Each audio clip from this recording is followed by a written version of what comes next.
નમસ્તે વિદ્યાર્થી મિત્રો, આજે વાત કરીશું ધોરણ 7 એટલે વિષય સામાજિક વિજ્ઞાનના ચેપ્ટર નંબર 19 બજારના સંપૂર્ણ સમજૂતી સાથેનું સચોટ સોલ્યુશન મેળવીશું। એ પહેલા ચેનલની અંદર પ્રથમ વખત આવ્યા છો તો મિત્રો ચેનલને ખાસ સબસ્ક્રાઇબ કરી દેવી।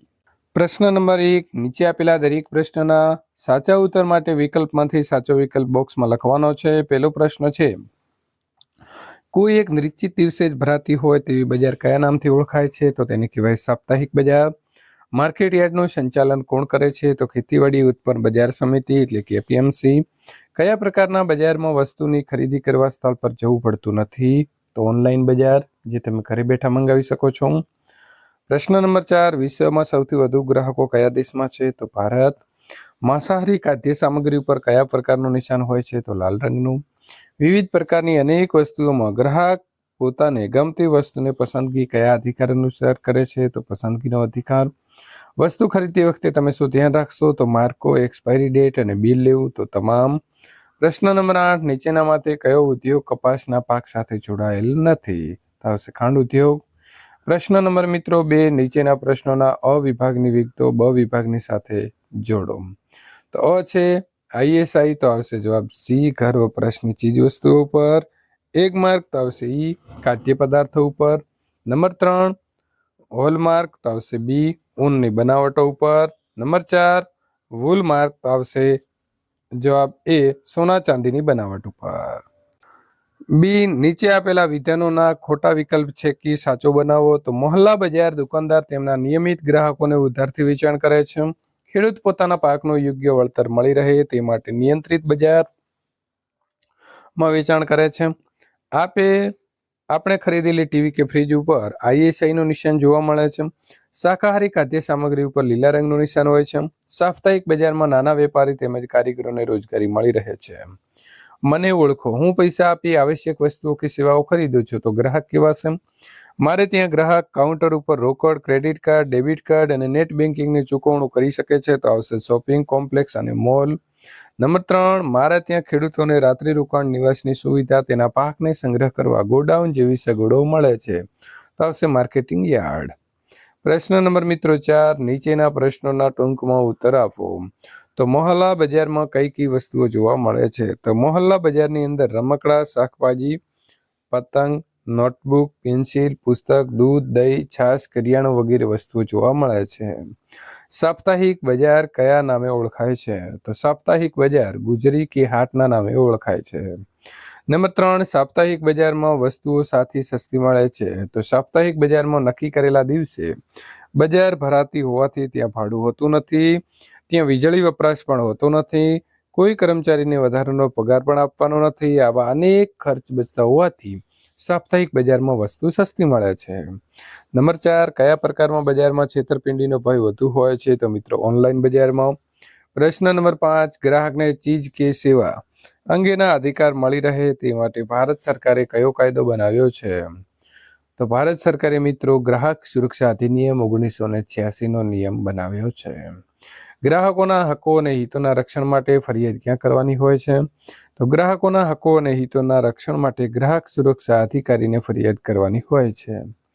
કાચો માલ એટલે શું? કોઈ પણ વસ્તુ તૈયાર કરવા માટે જરૂર પડતી તમામ વસ્તુ, તેના ભાગો, પેદાશ વગેરેને કાચો માલ કહે છે। દાખલા તરીકે કાપડ માટે કપાસ એ કાચો માલ છે।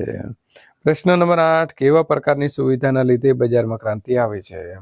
તો સારા રસ્તાઓ, સંદેશા, વાહન વ્યવહાર, સારી બેન્કિંગ વ્યવસ્થા, ઓનલાઈન પેમેન્ટ વગેરેની સુવિધાને લીધે બજારમાં ક્રાંતિ આવે છે।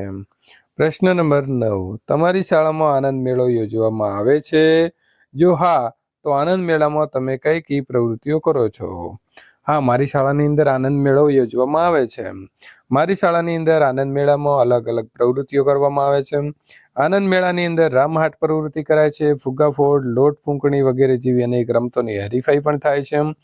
આનંદ મેળાની અંદર માટીકામ, ચીટરકામ, કાગળકામ, ચિત્રકામ, ટાયર પંચર, ઇસ્ત્રી, બટન ટાંકવા, ગેસ ચાલુ કરવો, સાવરણા બાંધવા, અલગ અલગ વાનગીઓ બનાવી વગેરે પ્રકારની અલગ અલગ પ્રવૃત્તિઓ થાય છે અને આ પ્રવૃત્તિઓ કરવામાં અમને ખૂબ મજા આવે છે।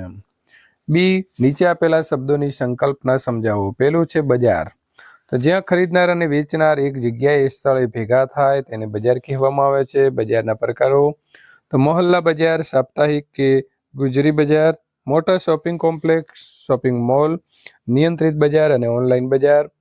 શોપિંગ કોમ્પ્લેક્સની મિત્રો વાત કરીએ તો મોટા શહેરમાં એક જ બિલ્ડિંગમાં એક સાથે જુદી જુદી વસ્તુઓના વેચાણની અનેક દુકાનો હોય છે, જેને શોપિંગ કોમ્પ્લેક્સ કહે છે. આવા શોપિંગ કોમ્પ્લેક્સની અંદર તમામ દુકાનો સજાવટવાળી, ગ્રાહકોને આકર્ષિત કરતી હોય છે. આવી દુકાનોની અંદર અનેક પ્રકારની બ્રાન્ડવાળી વસ્તુઓનો જથ્થાબંધ મળે છે. આવા શોપિંગ કોમ્પ્લેક્સની અંદર ગ્રાહકને નાણાં આપવાની લાલચ મિત્રો કંઈ હોતી નથી અને અલગ અલગ સુવિધાઓ ત્યાં મળી રહેતી હોય છે. પ્રશ્ન નંબર 3, મોલ. એક નિશ્ચિત દિવસે ભરાતી બજારને ગુજરી અથવા સાપ્તાહિક બજાર કહેવાય છે. વસ્તુઓ સવારમાં લાવી સાંજે વસ્તુ વેચી દુકાન સંકેલી વેપારી જતા હોય છે. જ્યારે મિત્રો અહીં મોલ છે તો મોલની અંદર તમારે બધી જ વસ્તુ એક જગ્યાએ મળી રહેશે. ત્યાં અલગ અલગ કાઉન્ટર ઉપર તમે બધી વસ્તુ ભેગી કરીને આપી શકશો. પ્રશ્ન નંબર 5ની વાત કરીએ તો નીચેના પ્રશ્નોના ઉત્તર 2-3 વાક્યની અંદર તમારે લખવાના છે. જરૂરિયાતની વસ્તુઓ દુકાન કે મોલમાંથી ખરીદવાની જગ્યાએ જરૂરિયાતવાળી વ્યક્તિ પાસેથી ખરીદવી જોઈએ એવું શા માટે કહેવામાં આવે છે? તો કેટલાક ગરીબ લોકો, વૃદ્ધ લોકો મજબૂરીના કારણે વેચાણ કરતા હોય છે અને એના ઉપર સાંજ સવારના ભોજનની આશા હોય છે. એટલા માટે જરૂરિયાતની વસ્તુઓ દુકાન કે મોલમાંથી ખરીદવાની જગ્યાએ જરૂરિયાતવાળી વ્યક્તિ પાસેથી ખરીદવી જોઈએ. ગ્રાહકના વિવિધ અધિકારો જણાવો. તો ગ્રાહક સુરક્ષા અધિનિયમ 1986 હેઠળ ગ્રાહકોના અધિકાર આ મુજબ છે. સલામતીનો અધિકાર, માહિતી મેળવવાનો અધિકાર, પસંદગી કરવાનો અધિકાર, રજૂઆત કરવાનો અધિકાર, ફરિયાદ નિવારણનો અધિકાર, ગ્રાહક શિક્ષણ મેળવવાનો અધિકાર. નંબર 3, ગ્રાહકની ફરજો કઈ કઈ છે? તો ગ્રાહકની ફરજો નીચે મુજબની છે. ગ્રાહકે હંમેશા જીએસટી વાળું બિલ લેવાનો આગ્રહ રાખવો. ગ્રાહકે હંમેશા ISI માર્કાવાળા ઉપકરણો જ ખરીદવા જોઈએ. ગ્રાહકે હંમેશા હોલમાર્ક વાળા સોના ચાંદીના દાગીના ખરીદવા જોઈએ. ગ્રાહકે હંમેશા એક માર્ક નિશાનીવાળી ખાદ્ય પદાર્થ વસ્તુઓ ખરીદવી જોઈએ. દવામાં એક્સપાયરી ડેટ, ઉત્પાદન તારીખ જાણી લેવી જોઈએ. ગ્રાહકે હંમેશા જેનરિક દવાઓ જ ખરીદવાનો આગ્રહ રાખવો જોઈએ. ગ્રાહકે વસ્તુ લેતી વખતે દરેક બાબત ઉપર ધ્યાન રાખવું જોઈએ. ગ્રાહકે દસ્તાવેજ બાબતે પણ ધ્યાન રાખવું જોઈએ. ગ્રાહક તરીકે લોભામણી જાહેરાતોમાં આવી છેતરાવું જોઈએ નહીં. ગ્રાહક તરીકે જરૂરિયાત હોય એ જ વસ્તુ ખરીદવી જોઈએ. વધારાની વસ્તુ ખરીદીને મોટા ખર્ચ કરવા જોઈએ નહીં. પ્રશ્ન નંબર મિત્રો 6, ટૂંક નોંધ લખો. છેતરપિંડીથી બચવાના ઉપાયો. છેતરપિંડીથી બચવા માટે ઓનલાઈન ભાવ જોઈ લેવા, ગુણવત્તાની પણ ચકાસણી કરી લેવી. છેતરપિંડી ન થાય તે માટે વસ્તુનું વજન ચેક કરવું. છેતરપિંડીથી બચવા વસ્તુનું ઉત્પાદન તારીખ, એક્સપાયરી તારીખ જોઈ લેવી. છેતરપિંડીથી બચવા માટે લોભામણી જાહેરાતથી દૂર રહેવું. હંમેશા સરકાર દ્વારા જાહેર કરેલા માર્કાવાળી વસ્તુઓ ખરીદવાથી છેતરપિંડીથી બચી શકાય છે. હંમેશા જરૂર પૂરતી જ વસ્તુ લેવી. છેતરપિંડીથી બચવા હંમેશા GST બિલ લેવાનો આગ્રહ રાખવો. છેતરપિંડીથી બચવા હંમેશા વસ્તુની ગુણવત્તા જોઈ લેવી અને સસ્તું લેવાનો કાયમી આગ્રહ ન રાખવો. મિત્રો પ્રવૃત્તિ કરવાની છે. તમારે અહીં ચિત્રો ચોંટાડવાના છે. તો ISI માર્કા વાળું, ત્યાર પછી એગ માર્ક, ત્યાર પછી FSSAI, હોલમાર્ક, વૂલમાર્ક, શાકાહારી ખાદ્ય પદાર્થો અને માંસાહારી ખાદ્ય પદાર્થ નું નિશાન મિત્રો આપણે અહીં લગાવ્યા છે. તમે તમારા કલરથી દોરી પણ શકો છો. વિદ્યાર્થી મિત્રો આ પ્રકારના સોલ્યુશન મેળવવા માટે અહીં આપેલી એન્ડ સ્ક્રીન ઉપર ક્લિક કરીને મેળવી શકશો.